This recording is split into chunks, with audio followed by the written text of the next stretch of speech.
নমস্কার, awareness with দাসজিতে আপনাদেরকে স্বাগত জানাই। মৌলবীর মুখে শুনেছি যে ইসলাম ধর্মে অমুসলমানদের প্রবেশ নিষেধ সেখানে, আর বিশেষ করে মুসলিম সম্প্রদায়ের মহিলারাও মসজিদে নামাজ পড়ার পারমিশন পায় না, তারা মসজিদে উঠতে পারে না, একমাত্র পুরুষরাই মসজিদে নামাজ পড়ে। যেহেতু রমজানের ঈদ সবথেকে বড় ঈদ, এরা রাস্তাঘাটে, রাজপথে, ছাতে যেখানে জায়গা পায় সেখানেই নামাজ পড়তে শুরু করে দেয়। আর এই রেড রোডে কলকাতাতে যুগ যুগ ধরেই বলবো, স্বাধীনতার পর থেকে কংগ্রেস, বামফ্রন্ট সরকার, এখন টিএমসি সরকার, প্রত্যেকই মুসলিম দরদি সরকার, এই রেড রোডে ওরা নামাজ পড়ে আসছে আজকে দীর্ঘকাল ধরে। সেটাও ওখানে একটা আল্লাহর কাছে প্রার্থনা করা, একটা শান্তির সহ অবস্থান। সেই মঞ্চটাকে একমাত্র এর আগে কেউ কোনোদিন করেনি। মমতা ব্যানার্জি আজ বিগত 15 বছর ধরে রাজনৈতিক মঞ্চ হিসাবে ব্যবহার করে আসছেন। সেখানে ঈদে বা আল্লাহর নাম হবে, এটাই স্বাভাবিক, ধর্ম আলোচনা হবে, এটাই স্বাভাবিক। সেখানে উনি নিজের মার্কেটিং করে আসেন প্রত্যেকবারের মতো, এইবারও কিন্তু অনাথা যায়নি। নিজের মার্কেটিং, নিজের রাজনীতি, সমস্ত কিছু ভাষণ ওখানে মেরে এলেন।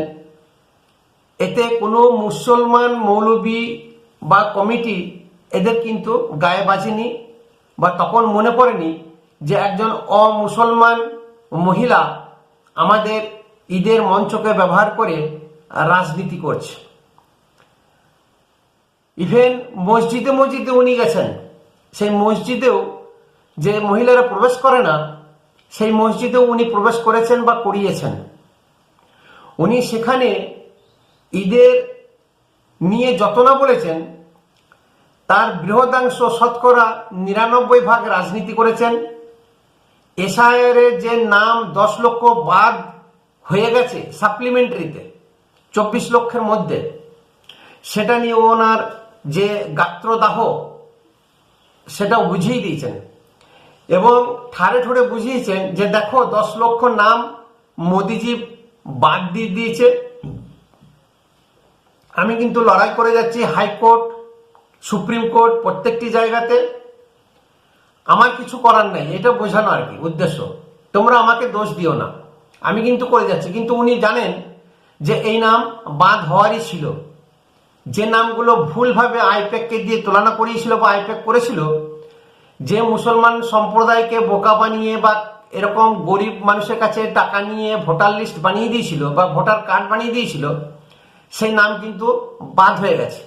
আর টিএমসি সরকারে থাকাকালীন এমন কোনো কাজ নেই যে টাকা ছাড়া হয়েছে। অবৈধভাবে ভোটার কার্ড, অবৈধভাবে Aadhaar card, PAN card, ration card থেকে যত রকমের জিনিস আছে সব অবৈধভাবেই হয়। এবং মোদিজিকে পর্যন্ত গালাগালি করেছে যেন মোদিজি এই 10 লক্ষ নাম বাদ দিয়েছে, যা দায়ী মোদি। এবং দেখো, আমি তোমাদেরকে নিয়ে, মানে মুসলিম সম্প্রদায়কে নিয়ে যে মাখামাখি করি বা তোমাদেরকে নিয়ে যে ডলাডলি করি, এটা সবারই রাগ। আর মোদি এখানে রাজনীতি বা জাতিগতভাবে বিভাজন করেন। ভারতের মুসলমানদেরকে দেখতে পারে না, পছন্দ করে না, বিতাড়িত করছেন, এসআইআর থেকে নাম বাদ দিয়ে দিচ্ছেন মোদিজি। আর সেই মোদিজি সৌদি আরবে গিয়ে সেখানকার প্রিন্সের সঙ্গে গলাগলি, কোলাকুলি, হ্যান্ডশেক সবকিছু করবে, সেখানকার মুসলিমদেরকে নিয়ে সবকিছু করবে, আর ভারতের মুসলমানদেরকে দেশের বাইরে তাড়িয়ে দিচ্ছে। মোদিজি নিজে একজন হচ্ছে অনুপ্রবেশকারী। এটা উনি বললেন যে মোদিজি নাকি নিজে অনুপ্রবেশকারী। হয়তো উনি জানেন মোদিজি কোন রাস্তা দিয়ে ভারতে ঢুকেছে, বাংলাদেশ বর্ডার হয়ে, না পাকিস্তান, রাজস্থান, গুজরাট বর্ডার হয়ে ভারতে ঢুকেছেন। তারপরে রেলওয়েতে চা বিক্রি করত, সেই চাওয়ালা আজ প্রধানমন্ত্রী হয়েছেন। হতে পারে উনি জানতেই পারেন, কারণ বয়স প্রায় কাছাকাছি দুজনাকারী, আর বহুদিন ধরে ইনি রাজনীতি করছেন, মোদিজিকে চিনেন। তার কারণ আরএসএস এর সঙ্গে মমতা ব্যানার্জির খুব পুরনো বন্ধুত্ব। উনি বলেছেন যে আমার পুরনো আরএসএস এর সঙ্গে কোনো অসুবিধা নেই, নতুন আরএসএস গুলি খারাপ। অটল বিহারী বাজপেয়ীকে নিজের বাড়িতে ডেকে নিয়ে এসে নৈশভোজ করিয়েছেন বা চা পান করিয়েছেন, খাইয়েছেন, আপ্যায়ন করেছেন। যখন তৃণমূল দলটা গঠন হয় তখন অটল বিহারী বাজপেয়ীর কাছে বুদ্ধি নিয়েছিলেন। অতএব উনি যেটা বলছেন হতেও পারে।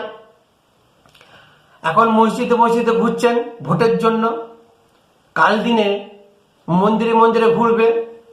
শুভেন্দু আজকে কালীঘাটে পুজো দিয়েছে ভবানীপুর ইলেকশনে জেতার জন্য। এই ভবানীপুরে শুভেন্দু যে কাবাবের হাড্ডি হয়ে ওখানে দাঁড়িয়ে আছে, উনি কিন্তু খুশি নয়। ওনার মগজ সবসময় ভবানীপুরে ঘুরে বেড়াচ্ছে। শুভেন্দু যেন বিন বাজিয়ে দিয়েছে, একদম ভূতের মতন চারিদিকে ঘুরে বেড়াচ্ছে। এই নানান অছিলা বা নানান কর্মকাণ্ড দেখে আমরা আর অসহ্য হয়ে গেছি। আমরা 15 বছর ধরে দেখে দেখে একদম অসহ্য। আর এই কর্মকাণ্ড দেখে মুসলিম সম্প্রদায় কিন্তু তিতবিরক্ত হয়ে গেছে। আর মুসলমান সম্প্রদায় ওনাকে পছন্দ করছেন না। যদি পছন্দ করতেন তাহলে হুমায়ুন বেরোতো না। হুমায়ুন কিন্তু রীতিমতো ঝেড়ে প্রচার করছে যে মমতা আরএসএস পন্থী, হিন্দু পক্ষে আছে, আরএসএস এর পক্ষে আছে, মুসলমান বিরোধী, নামেই সেকুলার রাজনীতি করে। এই যার পরনাই নানান দিক দিয়ে যে বিদ্ধ, উনি সেটা বুঝতে পেরেছেন। তাই প্রেস কনফারেন্সে যখন প্রার্থী নাম ঘোষণা করছিলেন, তা যখন বললেন যে হয়তোবা এবারে আসতেও পারি, নাও আসতে পারি, এরকম একটা হয়তোবা, যদি, কিন্তু, পরন্তু এরকম শব্দ কিন্তু উনি ব্যবহার করেছেন এবং বলেছেন যে পশ্চিমবঙ্গে অঘোষিত একটা রাষ্ট্রপতি শাসন চলছে। সমস্ত অফিসারদেরকে তুলে নিয়েছে, বদলি করে দিয়েছে, ভিন রাজ্যে ট্রান্সফার করে দিয়েছে। আমার হাতে এখন কিছু নেই, কিন্তু যারাই থাকবে তারা কিন্তু আমার হয়েই কাজ করবে, এইটুকু কনফিডেন্টলি বলেছেন। এখন তারা কাজ করবেন কি করবেন না সেটা সময় বলবে, আর সেই অফিসাররাই জানেন যে কথা শুনবেন কি শুনবেন না। জ্ঞানেশ কুমার কিন্তু প্রতিনিয়ত সার্জিক্যাল স্ট্রাইক করে যাচ্ছেন, প্রত্যেক দিন নতুন নতুন কিছু না কিছু তথ্য দিচ্ছে। এই যে জ্ঞানেশ কুমারের প্রতিনিয়ত অফিসার বদলি, এই নিয়ে কল্যাণ ব্যানার্জিকে হাইকোর্টে পাঠিয়েছিলেন কেস করার জন্য বা তদারকি করার জন্য। যাই হোক, এর নিয়ম কানুন আছে কি না নেই সেটা জানার জন্য হলেও হতে পারে, বা দুধেল গাইদেরকে খুশি করার জন্য যে দেখো তোমাদের হাইকোর্ট থেকে যে 10 লক্ষ নাম বাদ গেছে বা চলে যাচ্ছে, তার জন্য আমি হাইকোর্টে আপিল করেছি। এসআইআর বন্ধ করার জন্য আমি সুপ্রিম কোর্টে গেছিলাম, কিন্তু করতে পারিনি। আমি এই 10 লক্ষ সাপ্লিমেন্টারি লিস্টে যাতে 10 লক্ষ নাম বাদ যাচ্ছে, তার জন্য আমি হাইকোর্টে যাচ্ছি। মানে এগুলো সব টোটালি একটা দেখাওয়া, লোক দেখানো, যে তোমাদের সঙ্গে আছি, অ্যাকচুয়ালি কারোর সঙ্গেও নেই। উনি নিজের সঙ্গেই আছেন খালি, আর ভাইপোর সঙ্গে আছে, বাকি আর কারোর সঙ্গে নেই। তো এই হচ্ছে ওনার মোদ্দা কথা। এখন যারা সেখানে নামাজ পড়ছিল বা পড়তে এসেছিলেন, তারা যে সবাই টিএমসি সমর্থক নাও হতে পারেন, সিপিএম সমর্থক হতে পারেন, আসাউদ্দিন ওবেসির সমর্থক হতে পারেন, নওশাদ সিদ্দিকীর সমর্থক হতে পারেন, আলটিমেট তারা সবাই কিন্তু মুসলিম সম্প্রদায়ের মানুষ। তো সেই শান্তি বিঘ্ন ঘটানোর জন্য, বা যে ঈদ বলি আমরা শান্তির ঈদ বা খুশির ঈদ, সেই খুশিটাকে দুঃখে বা রাগে পরিণত করার জন্য কিন্তু উনি ওখানে গেছিলেন। তা এই হচ্ছে ওনার মোটিভ, এই হচ্ছে ওনার রাজনীতির নোংরা রাজনীতি করা। বা এর পরবর্তীকালে উনি কি স্টেপ নেন সেটাই এখন দেখার, কারণ ওনার স্টেপ নোংরা রাজনীতি ছাড়া আর কিছুই হতে পারে না। এই জিনিস বাংলার মানুষ মনে রাখবে, সবাই লক্ষ্য রাখছে, সবাই দেখছে, সবকিছুই সবাই শুনছে। নমস্কার।